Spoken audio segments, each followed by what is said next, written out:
Hotep, Black Power, giving honor to the Creator. As always, giving honor to the ancestors.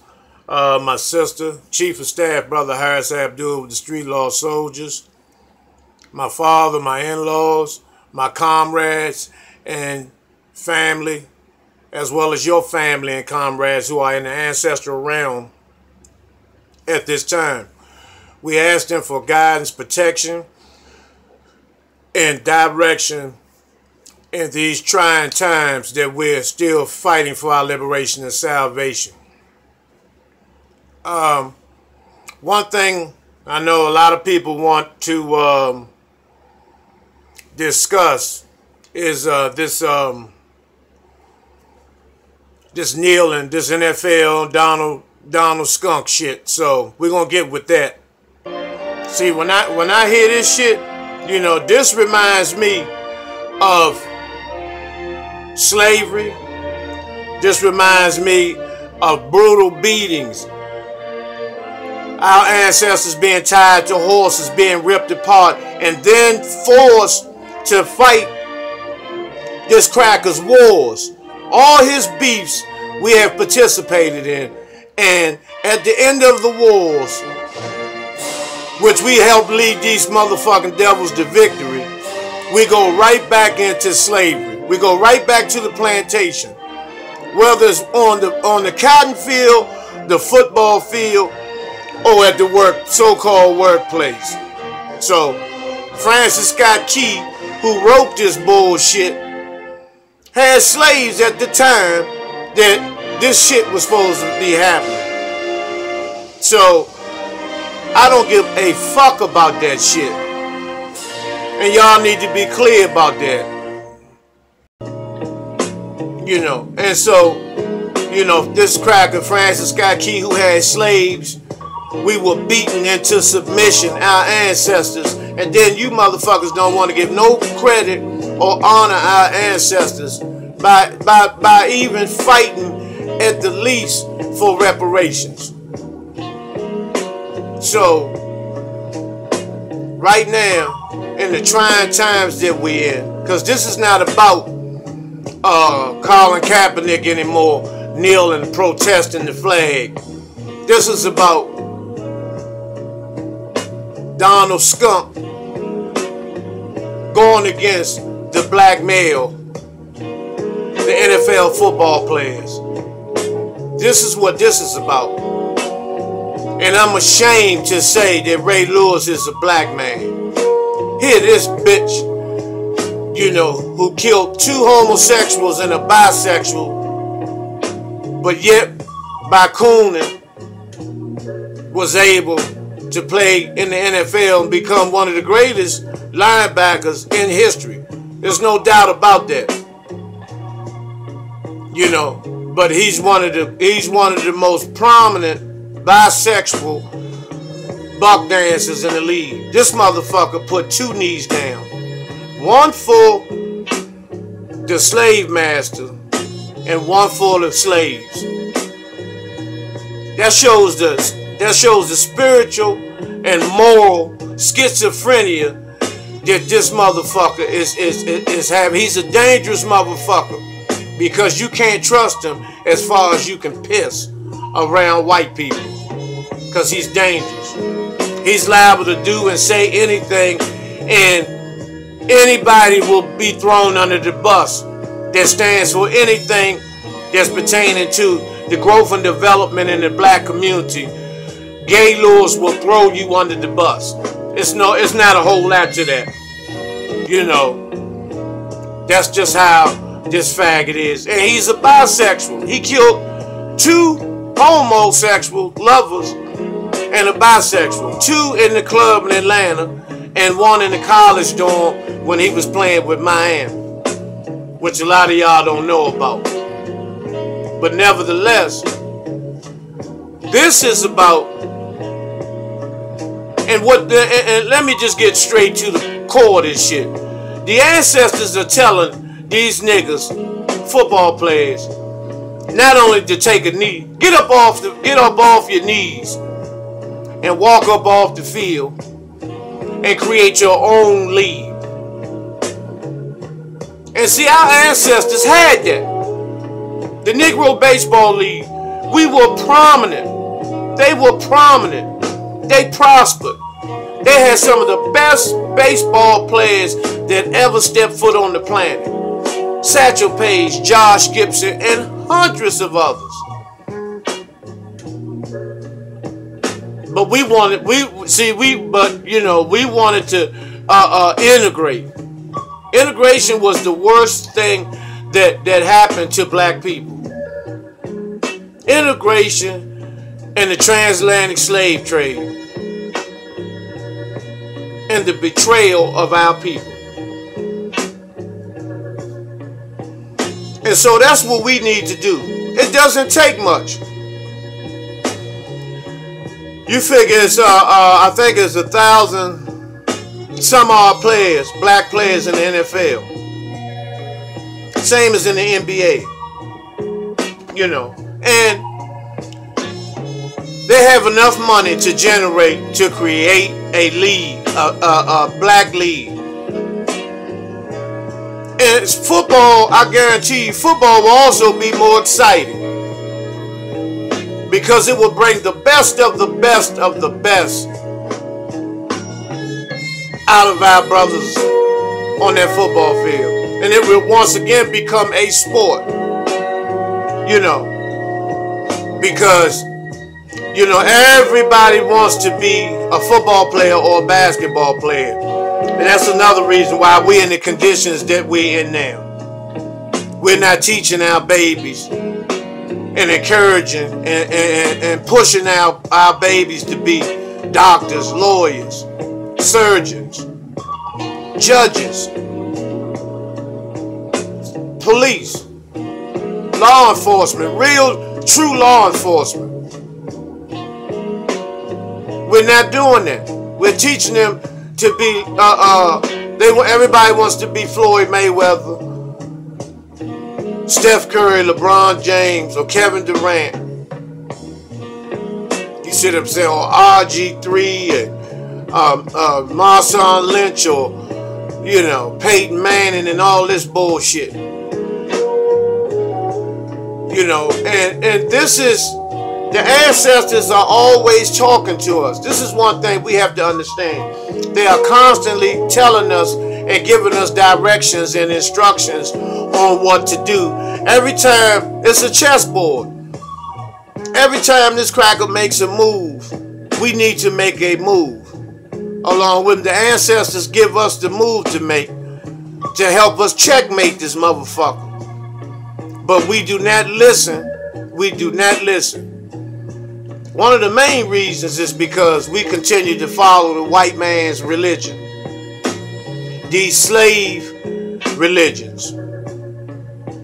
Christianity teaches you to be humble when everybody is stepping all over you and running all over you.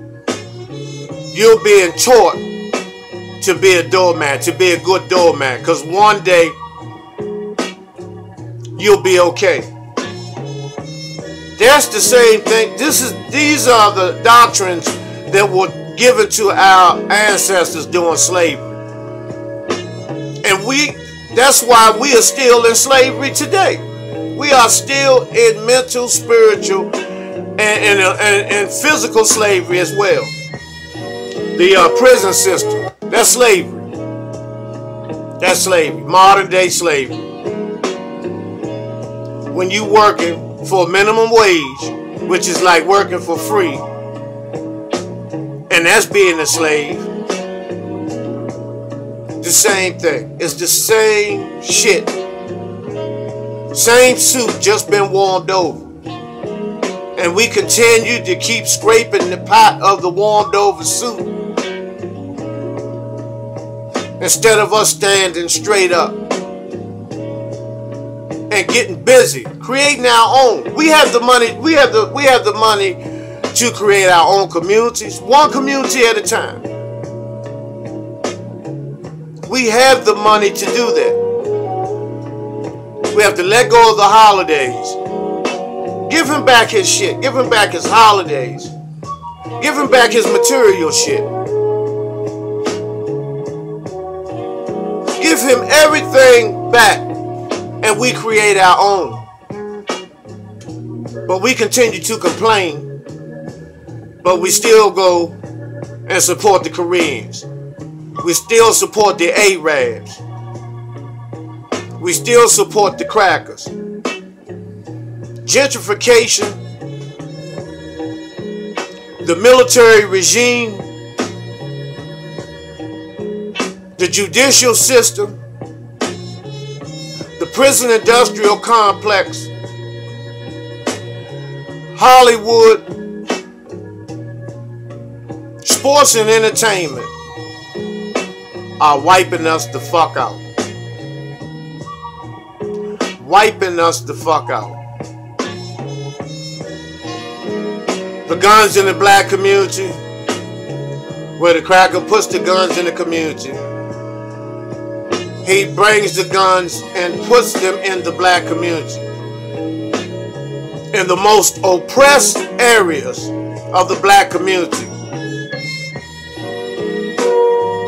where we shoot each other, we kill each other over the crumbs that have been sprinkled in the hood.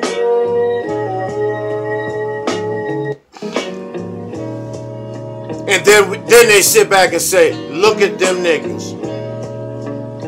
Everything is set up. And we keep taking the bait, the genocidal bait that's planted in the black community and also the black minds and hearts of black people. Now, some of you think that you're better than most of the other blacks because you work on a plantation, a government plantation, and you may not be in the drug subculture or no longer in the drug subculture. You may not be living below the poverty level. So you're considered a Negro. Because you can be used by white supremacy to turn on and turn in your people.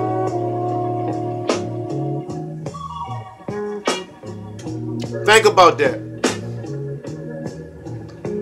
That's the mental illness that we have. I'll tell you give you another example. Puerto Rico, which Donald Trump and the United Snakes, are just sprinkling crumbs in terms of relief and helping them recover. Because those are our people too. Those are black and brown people who pay taxes here. But we don't support, United Snakes, Donald Skunk will not support the black and brown people over there that pay taxes here in this motherfucking country. And so when things like that take place, this is when we're supposed to come in and go into our escrow and help our brothers and sisters over there. But we will not do that because we're trained to hate ourselves. And that's why Trump is trying to create a war with Korea. Reason being, and this is for you convicted felons, this is for you unemployed drug addicts in the black community. If something like that was to take place, another world war, the felony ban will be lifted and you will be put on the front line. And you will, most likely, you will not return alive anyway. So don't just kick back your feet because they're not going to let the white boys no longer go over there under that convicted felony rule and take their sons and grandsons out of colleges and universities and go over there and fight and not come back. When they consider black men that are struggling with substance abuse or that have been convicted of a felony, black trash and junkie niggas, send them over there. So we need to be on our feet And that's why it is so important that we collectively deal with this motherfucking system of racism, white supremacy. This shit is not a game. It is not a game. And like I said, for you, you know, Negroes who think that you just a cut above the rest of the slaves, realize you're just being used. You're just being used. Because you are expendable. You are an expendable nigga. You're just being compensated for trading in your morality, your dignity, your heritage, your culture, and your melanin. And I've seen it. We all have one or two family members that are under the hypnosis of racism, white supremacy. They still consider themselves Americans. They still watch Joel Osteen and defend Joel Osteen, Benny Hinn, Creflo Dollar, Kenneth Copeland, Leroy Thompson, Jamal Bryant. They still defend these motherfuckers who are cancers, who are a cancer to the black community.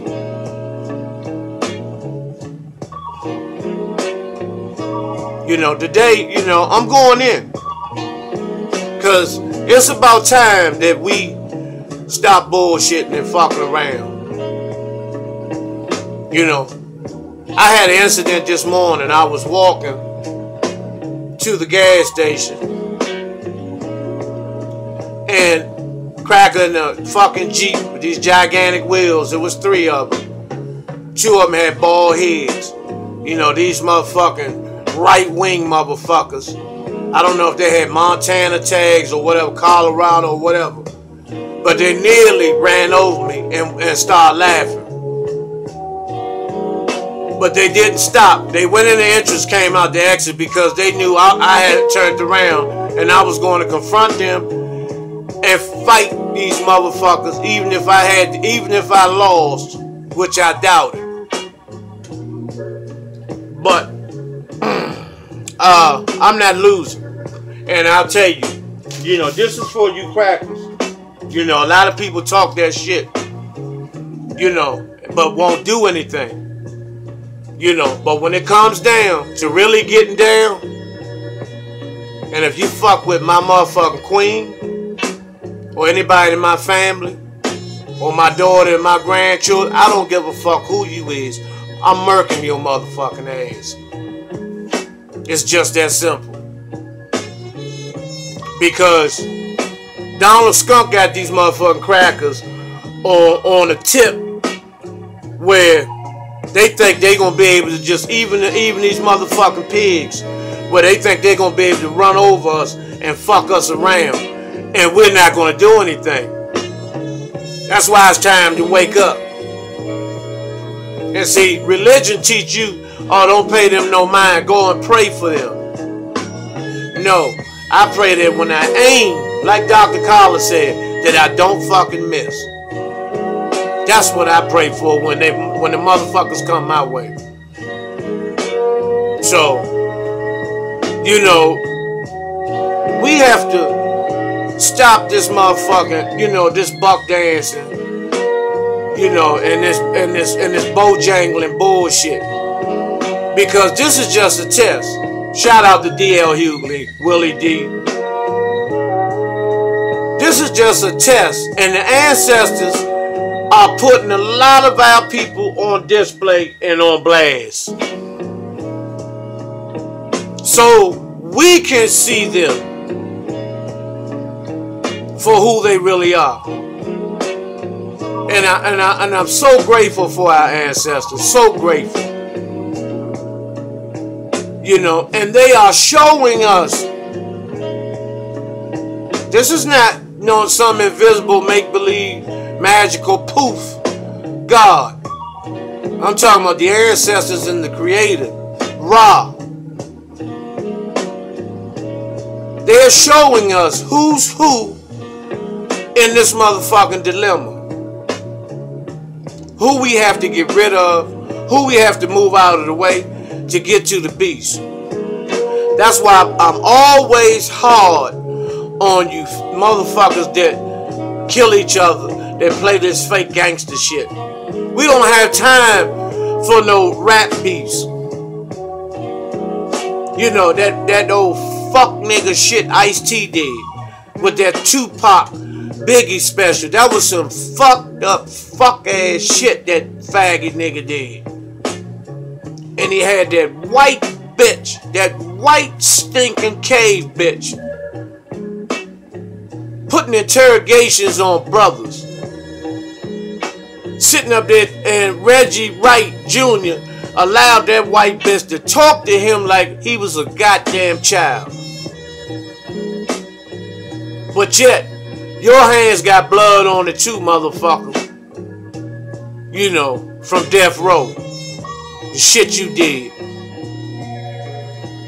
But yet, you get on national TV and act like a goddamn 6-year-old when that white cave bitch who has no business even being on the show, hosting no motherfucking show, and she has no idea of the black culture and black revolutionary brothers in the rap game any motherfucking way. The fuck that bitch doing there? There Ice-T sitting there, a gap-toothed, pink-faced motherfucker. He's sitting there grinning and skinning. You know how they mentally finger fuck your ass, Jimmy Iovine and Ted Fields and them. When you made Cop Killer, now you playing the cop. That just shows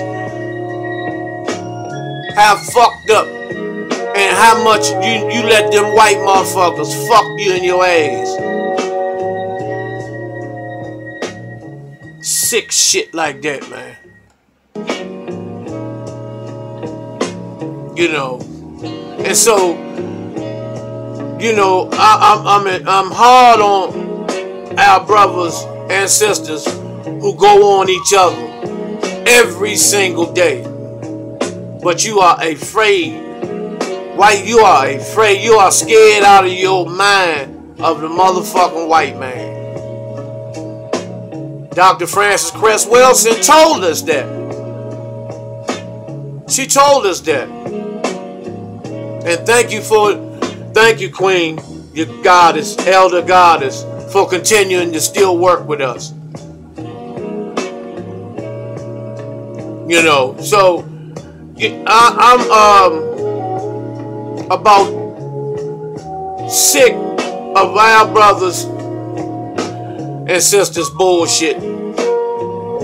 Once again, you know, they're getting down on one knee and all this shit and protesting. Oh, I ain't playing. You know, I ain't picking no cotton and all this. What's the use of you motherfuckers getting on one knee or two knees? And then when they finish playing the song, you get up and still pick cotton. That's why the coaches and owners got Jerry Jones and them got down with you. But I bet you if you niggas had started walking off that field, it'd have been a totally different situation. You want to show black power? Because it ain't about Colin Kaepernick. Because sports and entertainment can be the guiding forces that can turn everything around and make black people stand straight the fuck up. But yet everybody wants 7, 8 cars, they want a mansion, they want 5 or 6 wives and all this type of shit. You know, instead of coming together collectively. We got trillions of dollars when we put it in one escrow. Trillions. That's enough to end homelessness and poverty overnight. And unemployment. Overnight. And we can renovate all these inner cities. And the market value will be sky high. Have our own teams.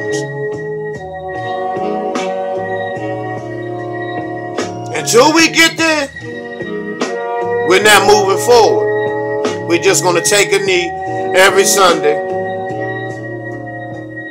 Till what? Black Power.